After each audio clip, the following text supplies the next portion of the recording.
कोई ये 100, 200 या 1000 लोगों के बीच की एग्जाम नहीं है, ये लाखों के बीच में तुम बैठ के एग्जाम दे रहे हो। तो हेलो स्टूडेंट, तो आज हम देखने वाले हैं कि कैसे हमें एग्जाम में क्वेश्चंस को अटेम्प्ट करना है। क्योंकि बच्चे जनरली क्या करते हैं, एग्जाम में जब पेपर करने बैठते हैं, जेई हो या नीट हो, तो वो क्या करते हैं कि एक प्रेशर ले लेते हैं अपने ऊपर कि यार अगर एक भी क्वेश्चन तुमसे सॉल्व नहीं हुआ तो तुम क्या करोगे, प्रेशर लेने लगोगे।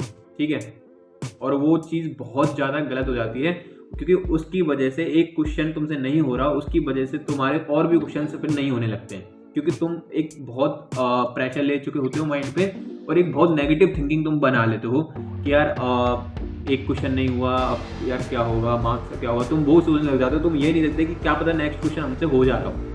ठीक है, लेकिन तुम्हारा वहीं से एक नेगेटिव थिंकिंग बनना स्टार्ट हो जाती है। बहुत ही जनरल वे में आज ये सब हम डिस्कस करने वाले हैं, तो बस बने रहें वीडियो में। और अगर आपको फ्री गाइडेंस कॉल चाहिए फ्रॉम एन IITian तो आप हमें फॉलो करें और आप विजिट कर सकते हो ऊंचाई.com।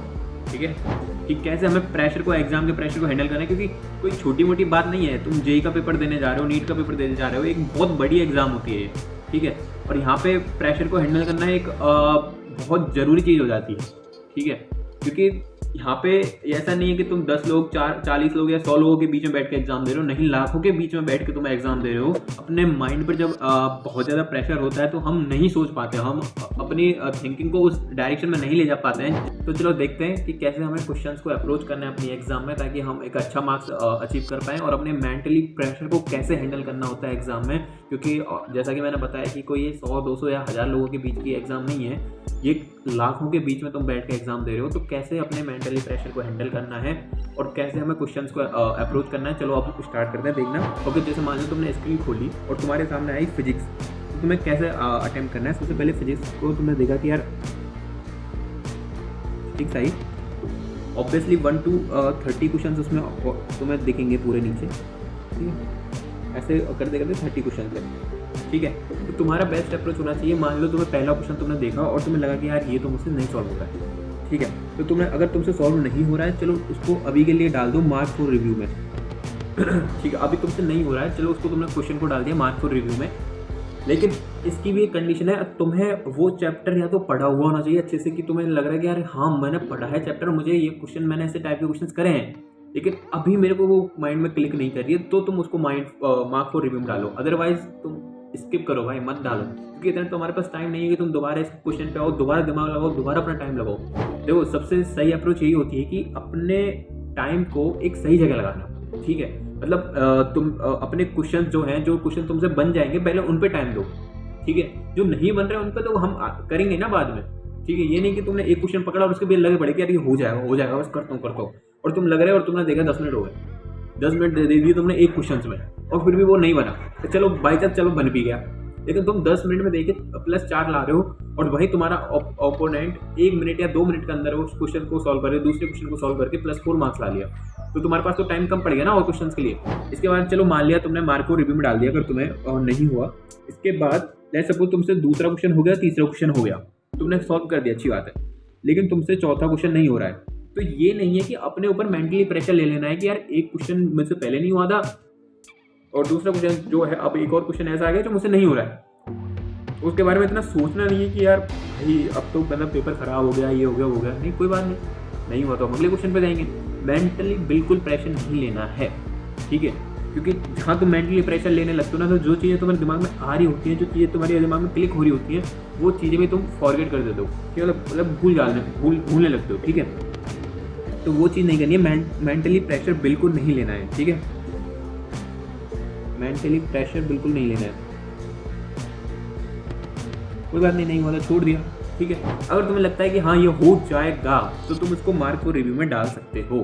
ठीक है, ऐसे ही तुम्हें धीरे धीरे क्वेश्चन को अप्रोच करना है। जो नहीं हो रहा उसको तुम छोड़ दो। ठीक है, ऐसे तुम फिजिक्स में कर सकते हो, और सेम चीज़ तुम कर सकते हो मैथ्स में। ठीक है, सेम चीज़ तुम मैथ्स में कर सकते हो। अब देखो, एक इंपॉर्टेंट चीज़ मैं तुम्हें बता दूँ। देखो, आजकल का जेईई मेंस का पेपर है ना भाई, फिजिक्स का आ रहा है डायरेक्ट फॉर्मूला बेस्ड। तो सबसे बेस्ट अप्रोच आएगी कि तुम्हारे ये क्वेश्चन से मैं बता रहा हूँ, ये भी छूटने के चांसेस कम हो जाएंगे इनमें भी, अगर तुमने सारे चैप्टर्स के फॉर्मूलाज एटलीस्ट पढ़ लिए, अच्छे से देख लिए कि फॉर्मूलाज कैसे अप्लाई होते हैं, कहाँ अप्लाई हो रहे हैं। तुमने ये देख लिया ना, तुम फिजिक्स में तो निकाल दोगे भाई, विदाउट किसी उसके दिक्कत के। ठीक है, अच्छा, अब बात करते हैं केमिस्ट्री की। केमिस्ट्री में हमारी कैसी अप्रोच है? देखो केमिस्ट्री डिफरेंट, ऑब्वियसली दोनों से डिफरेंट है, क्योंकि हम फिजिक्स में और मैथ्स में क्या कर रहे होते हैं, हम न्यूमेरिकल सॉल्व कर रहे होते हैं, ठीक है। लेकिन केमिस्ट्री में ऐसा नहीं है। केमिस्ट्री थोड़ा अलग टाइप का सब्जेक्ट पड़ जाता है। देखो इसमें क्या है, देखो सबसे पहली बात तो मैंने जो भी अभी बोली कि तुम फिजिकल केमिस्ट्री में क्या करोगे, न्यूमेरिकल सॉल्व करोगे, ठीक है। लेकिन ऑर्गेनिक और इनऑर्गेनिक में तुम न्यूमेरिकल सॉल्व नहीं करोगे ना भाई, ठीक है। उसमें तो ये है कि आया तो आया, नहीं आया, है कि नहीं। तुम्हें कोई कोऑर्डिनेशन कंपाउंड दे दिया जाए, बोले पूछे कि इसका कलर बताओ, अगर तुम्हें आया तो आया, नहीं आया, सिंपल। जैसे सिक्का उछाला, हेड और टेल, ठीक है। उसमें बहुत कम चांसेस होते हैं कि तुम्हें बाद में क्लिक करे, ठीक है। तो काफ़ी कम चांसेस होते हैं, क्योंकि उसके बाद तुम तुक्के मारोगे, ठीक है। तो तुम उसमें ये वाली स्ट्रेटजी कम रखना कि इसमें तुमने कोई क्वेश्चन है उसको मार्क फॉर रिव्यू डाल दिया, क्योंकि तुम्हें उसमें बहुत कम टाइम मिलने वाला है। तुम्हें ये भी पता है कि तुम्हारे पूरे क्वेश्चन अटेम्प्ट नहीं हो पाएंगे, तुम्हें बहुत कम टाइम मिलेगा मार्क फॉर रिव्यू वाले क्वेश्चंस को देखने के लिए, ठीक है। तो उन कम से कम ट्राई करोगे केमिस्ट्री में मार्क फॉर रिव्यू तो कम ही डालो, क्योंकि केमिस्ट्री का सिंपल सा फंडा होता है यार, आया तो आया, नहीं आया। क्योंकि केमिस्ट्री ऑर्गेनिक और इनऑर्गेनिक में तो कुछ है ही नहीं ना न्यूमेरिकल करने लायक कि तुम्हें ये फॉर्मूला क्लिक हो जाए बस एक बार तो फिर कर दूंगा, तो वो नहीं सीन है, ठीक है। कि ऑर्गेनिक है, ऑर्गेनिक में तुमसे चलो कुछ पूछ लिया, या फिर इनऑर्गेनिक में ऐसा ही कुछ तुमसे पूछ लिया कि पी ब्लॉक में कोई एलिमेंट दे दिया और उसके बारे में कोई पूछ लिया, तो क्या तुम यही है ना भाई कि आता है तो ठीक है, तुम ऑप्शन लगाओ, टिक, आगे बढ़ जाओ। नहीं आता है तो क्या, ये तो करोगे नहीं ना कि उसको 2-3 मिनट तक सोचे यार अरे वो ऐसा कुछ था पढ़ा था पर अभी याद नहीं आ रहा, मार्क फॉर रिव्यू डाल देता हूँ। तुम्हें उतना टाइम नहीं मिलेगा, और तुम चलो ठीक है तुम्हें टाइम मिलेगा, तुम क्वेश्चन पे आए और फिर से भाई यार अभी भी याद नहीं आ रहा, तो तुम फालतू के 4 से 5 मिनट दे दोगे, जो कि केमिस्ट्री में नहीं देने होते, क्योंकि केमिस्ट्री ही हमारा सबसे ज़्यादा स्कोरिंग सब्जेक्ट होता है, सबसे अच्छा स्कोर यही करवाता है और सबसे कम समय में करवाता है, ठीक है। इसलिए इसको सबसे ज़्यादा स्कोरिंग सब्जेक्ट बोलते हैं लोग, ठीक है। तो केमिस्ट्री में ये सब नहीं करना है। केमिस्ट्री को केमिस्ट्री एक बहुत पावरफुल सब्जेक्ट तुम कह सकते हो जेईई के पॉइंट ऑफ व्यू से, क्योंकि ये एक अच्छा मार्क्स स्कोर करवाने में हेल्प करता है। जो केमिस्ट्री को अच्छे से थोड़ा सा करते रहो यार, तुम पढ़ते रहो। ऑर्गेनिक और इनऑर्गेनिक वाले क्वेश्चन के लिए मार्क को रिव्यू करने का ट्राई करो कि कम से कम हो, और 30 क्वेश्चंस में तो, क्योंकि तुम्हें पता है 30 क्वेश्चंस में से भी इजीली तुम 14 to 15 क्वेश्चन तो ऐसे ही कर दोगे नॉर्मली, है ना, विदाउट मार्क फॉर रिव्यू डाले, जो तुम्हारे एक्यूरेसी निकल जाएगी कि 14 से 15 क्वेश्चन तुमने सही कर दिए, ठीक है। और कुछ क्वेश्चन होंगे, मान लो 10 क्वेश्चन है जिनमें तुम्हें लग रहा है डाउट है, जिनको तुम्हें लगता है कि इनको मार्क फॉर रिव्यू डाल देता हूँ बाद में करूँगा, कि एक बार को मान ली 10 क्वेश्चन है ऐसे, जबकि इतने होते नहीं है जनरली, तो एक बार को मान ली कि इतने ज़्यादा क्वेश्चन है कि हमें मार्क फॉर रिव्यू में डालेंगे, तो इतने कहाँ यार, इतना टाइम हमें नहीं मिलेगा कि दोबारा लौट के हम इन पे आए, दोबारा सोचे, अपना टाइम देने पे नहीं मिलेगा यार इतना टाइम, ठीक है। तो इतना क्वेश्चन मत डालो यार, ट्राई करो, या तुमसे हो रहा है तो ठीक, नहीं हो रहा तो आगे खत्म, ठीक है। ऐसा करना, ये एक बेस्ट अप्रोच हो जाएगी सॉल्व करने की। बाकी फिजिक्स और मैथ्स में भी सेम चीज़ है। देखो तुम आराम से तुम 15 से 15 क्वेश्चन तो आराम से तुम कर ही दोगे, ठीक है। अगर तुम्हें फिजिक्स में फॉर्मूले से याद है तो 15 क्वेश्चन में तुम्हारे कहीं नहीं जाने वाले, ठीक है। देखो मैं फॉर्मूला पे क्यों फोकस कर रहा हूँ, क्योंकि फिजिक्स का पेपर आजकल आ भी ऐसा ही रहा है। तुम्हें अगर फॉर्मूले याद है तो फॉर्मूले बेस्ड ही पेपर आ रहा है मोस्टली, ठीक है। थोड़े तुम्हारे कंसेप्ट क्लियर होने चाहिए और फॉर्मूले तुम्हें आने चाहिए उस चैप्टर के, ठीक है। फिजिक्स तो डायरेक्ट मतलब 30 क्वेश्चन आ रहे हैं ना फिजिक्स में, जिसमें तुम्हें करने 25 ही अटैम्प्ट है, ठीक है।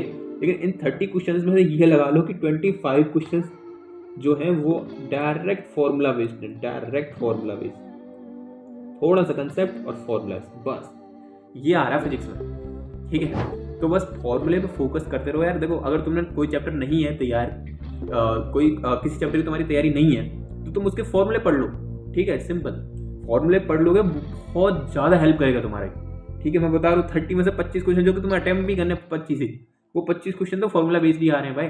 कुछ क्वेश्चन होंगे जिनमें तुम्हें बहुत ज़्यादा दिमाग लगाना पड़ेगा, या जो किसी दूसरे चैप्टर के साथ मिक्स आ रहे होंगे, जहाँ पे केवल 1-2 फॉर्मूले से काम नहीं बनने वाला हो, जहाँ पे और भी कुछ चीज़ें लग रही होंगी, तो कुछ ऐसे क्वेश्चन देखने को मिलेंगे, लेकिन वो बहुत ही कम होते हैं। आजकल जनरली देखने को मिल रहा है कि डायरेक्ट 1 या 2 फॉर्मूले के अंदर क्वेश्चन सॉल्व हो जा रहा है, ठीक है।